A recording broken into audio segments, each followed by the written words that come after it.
on, guys? T2RX6 here, back for another masterpiece review. Today we're taking a look at MP14C Clampdown. If you're not familiar with Clampdown, don't worry, I'm not really either. He, I believe, is an e-hobby figure. Before there was Clampdown, though, there was Diaclone, and the Sideswipe mold actually did get made in a police colors that looked pretty much exactly like this without the Autobot logo. In fact, Diaclone had a Jazz, a Sunstreaker, Prowl, Sideswipe, and I feel like I'm missing somebody else in police deco. And they look awesome together. I'd love to see every one of these guys get a police version, because I would buy them all. I'm a sucker for police vehicles and ambulances and such.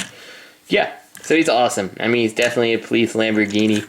Has the same deco going on as Prowl here, which I think looks just really cool, especially when they're on the shelf together. Yeah, for the most part, though, he really is just the... Man, why can I never remember his name? Red Alert. Yeah, that's his name. He is the Red Alert version of the mold for the most part. I think there's very little difference, if I recall correct, but, you know, this is the first time I've actually put them side by side. That said, the white on this is a bit more vibrant than the white on Red Alert. It's not a fact of aging or anything, because it's the same white that's on Prowl here, who is a little bit different than Red Alert. Nothing that's really noticeable, but it is different. While we do have these two guys out, I will point out that their accessories, my Red Alert has repro labels on it. This is Clampdown's. It's black, silver, and red, so a little bit of extra paint work. This is the Red Alert version. Same exact thing, just that this is not painted. And when it comes to the guns, it's definitely not going to show up on camera, I'm thinking. But actually maybe it kind of does. This one here is a much more vibrant red. When you put them right next to each other, you can see there is a color shade difference between this red and this red. Other than that, they're identical cast. This guy also comes with the pile drivers that came with Sideswipe. I'm not going to bother with them, but they're all just painted black if you're interested. Alright, so let's get this guy transformed. We're not going to do both ways, just one way. You guys have probably seen this all before. In fact, half of you probably already know what you're doing. So the first thing we're going to do is unplug these wheels here from the side, flip these arms open just like this on both sides here, and start transforming that more. Take the feet here and disconnect them from the back like this.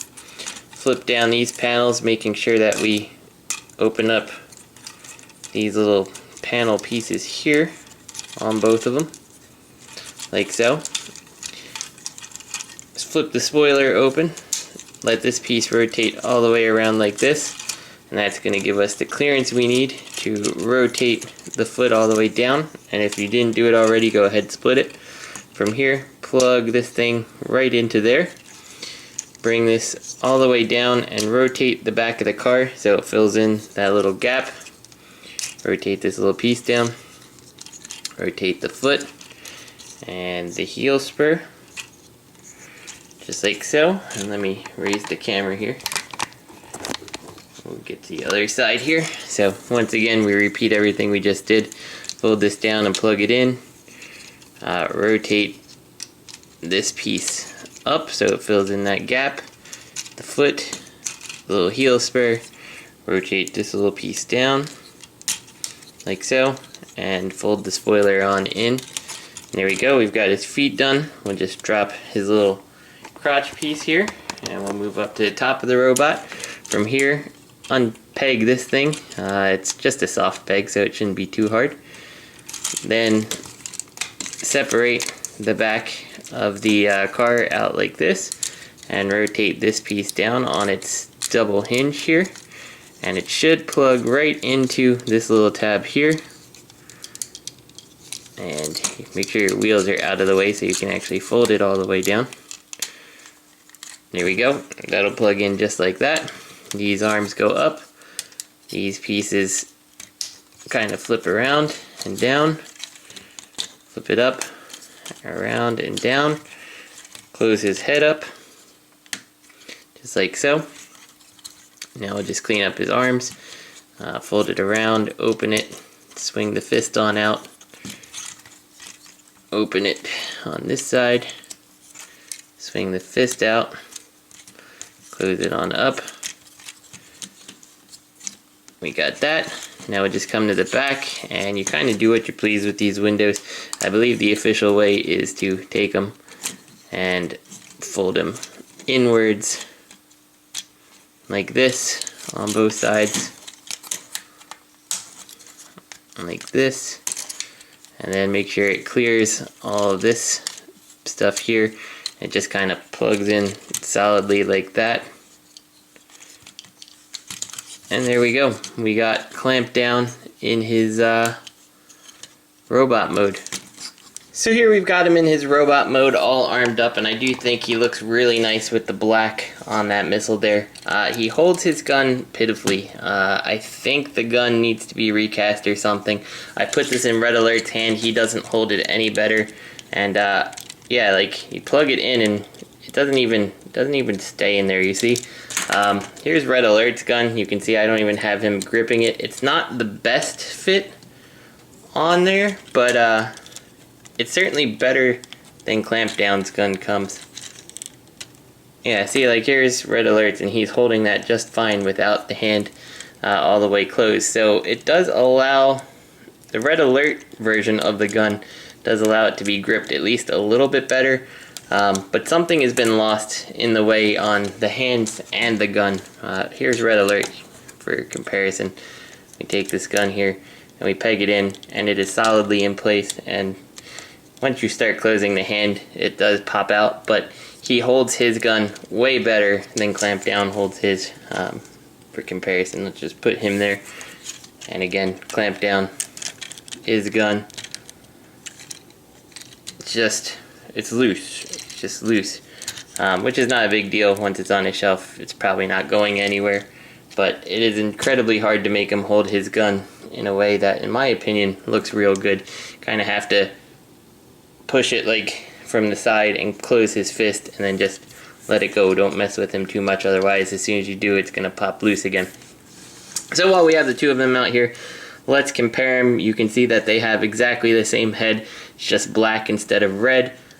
You do have these little things here painted. Actually the whole top of the chest is painted this time, as opposed to just little bits on Red Alert, which actually I never noticed those little things sticking up on Red Alert until I saw it on Clampdown. And from the waist down, I mean, everything is the same. Lighter shade of red on Clampdown versus Red Alert. Darker blue on the knee pad type things, lighter blue on this guy. And for comparison here, let's go ahead and bring down Sideswipe here. And again, the only thing that's really different, head remold. The arms are remolded on them, same as Red Alert's arms there. And then nothing from the waist down. It's all the same on its way down there.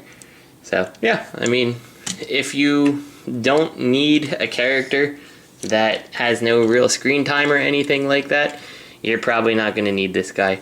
Being he was an e-hobby / Diaclone, he really isn't going to fit everybody's collection. But if you have a draw to rescue vehicles like I do, and you can, you know, make exception for certain characters to expand that G1 cast like I can, then this guy's kind of a no-brainer. He's not a huge difference from your actual Red Alert, but I love the police deco. I mean, you know, Nightbeat and Siren are not different really. Oh, just noticed that I didn't finish on Red Alert there. There we go.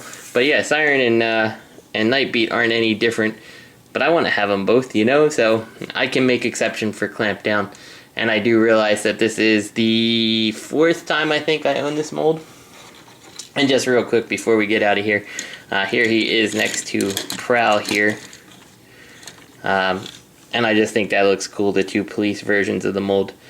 I will say there is no mold degradation on this guy, just before we get out. So here's Sideswipe, you can wiggle him back and forth. Things do move, but barely. Red Alert hasn't suffered as well. You can kind of see he kicks his legs around fairly wildly when you shake him a little. He's gotten a little bit loose in his age. But this one is solid again. I mean, thanks Verizon. Battery backup that I don't ever need. But anyway, sorry for the beep. But yeah, the mold is solid. Things are fine. The gun cast is a little bit off in its age and maybe the fists, but other than that, it's good. So if you do like police vehicles like me, I think he's worth picking up. If not, then at least you saw him, and yeah, that's all you need to do. So this is T2RX6. I hope you guys enjoyed the review.